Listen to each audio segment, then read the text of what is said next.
Hay historias que sencillamente cuesta creer que sean reales.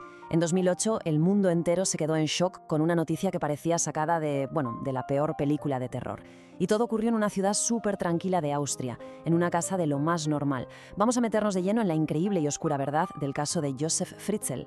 Para que nos hagamos una idea de la magnitud de esto, periodistas como Mark Perry, que lo cubrieron en persona, dijeron que fue, literalmente, la historia más terrorífica que habían contado en toda su carrera. Una historia que desafiaba cualquier lógica y que nos asomaba a un abismo de crueldad que nadie podía imaginar.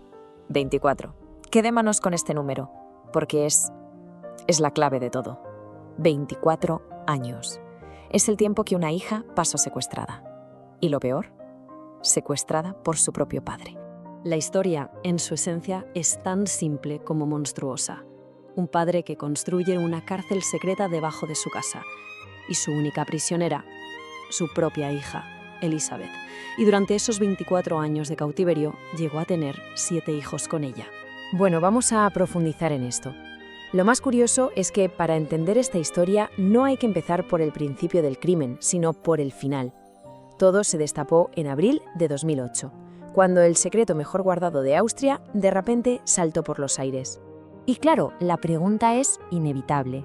¿Cómo es posible que un secreto tan atroz se mantenga oculto durante casi un cuarto de siglo? Y además, en una calle normal, con vecinos, y sobre todo, ¿qué fue lo que hizo que todo se viniera abajo? Pues todo se desmoronó por una emergencia médica, algo totalmente imprevisto. Kirsten, una de las hijas que había nacido y crecido siempre en el sótano, se puso gravísima. Tenía 19 años. Su estado era tan crítico que Fritzl por primera vez no tuvo más remedio que buscar ayuda afuera. Y aquí el punto de inflexión es la valentía de Elizabeth. Imaginen la escena. Sabiendo que su hija se podía morir, se plantó, se enfrentó a su captor y le exigió que la llevara al hospital. Fue un acto de resistencia brutal que, sin que ella lo supiera, iba a ser el principio del fin de su pesadilla. Pasemos ahora a la figura central de toda esta oscuridad, Josef Fritzl.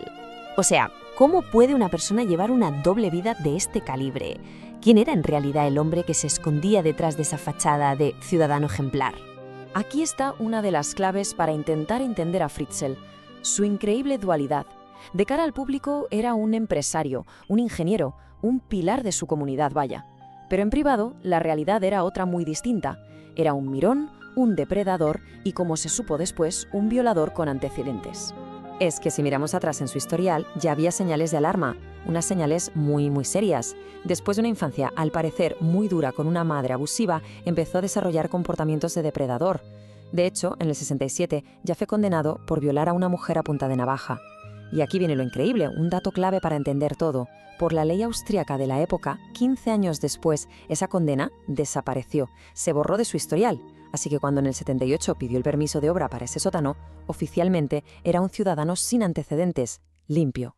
Y claro, esa obra no fue un capricho, fue el primer paso, meticulosamente planeado para construir su fantasía.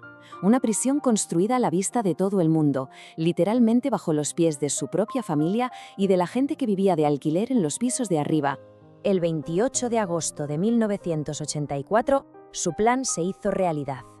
Con la excusa de que necesitaba ayuda para mover una puerta, engañó a su hija, Elizabeth, que tenía 18 años, para que bajara al sótano.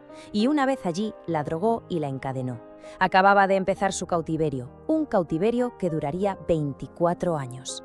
Para que nadie sospechara, Fritzl montó la coartada perfecta. Obligó a Elizabeth a escribir una carta diciendo que se había escapado de casa para unirse a una secta, que no la buscarán, y esa mentira se la contó a su mujer, a sus otros hijos y a la policía.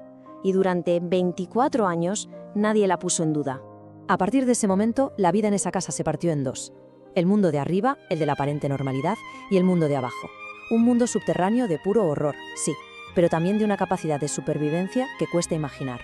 Es que Fritzl llegó a crear 2 familias paralelas. 3 de los hijos de Elizabeth acabaron arriba. Los dejaba en la puerta de casa, como si alguien los hubiera abandonado, y luego él y su mujer los adoptaban. Esos niños fueron al colegio, tuvieron una vida, mientras los otros 3 se quedaron abajo con Elizabeth. Nunca vieron la luz del sol. Hubo un 7º hijo, un gemelo, que murió poco después de nacer, y Fritzl quemó su cuerpo en la caldera. La fuerza de Elizabeth tuvo que ser increíble. Para proteger a sus hijos intentó crear una especie de rutina. Les enseñó a leer, a escribir, a fingir una normalidad en medio de la oscuridad. Fritzl, por su parte, los controlaba con el miedo. Les hizo creer que si intentaban escapar o si él moría, el sótano se llenaría de gas.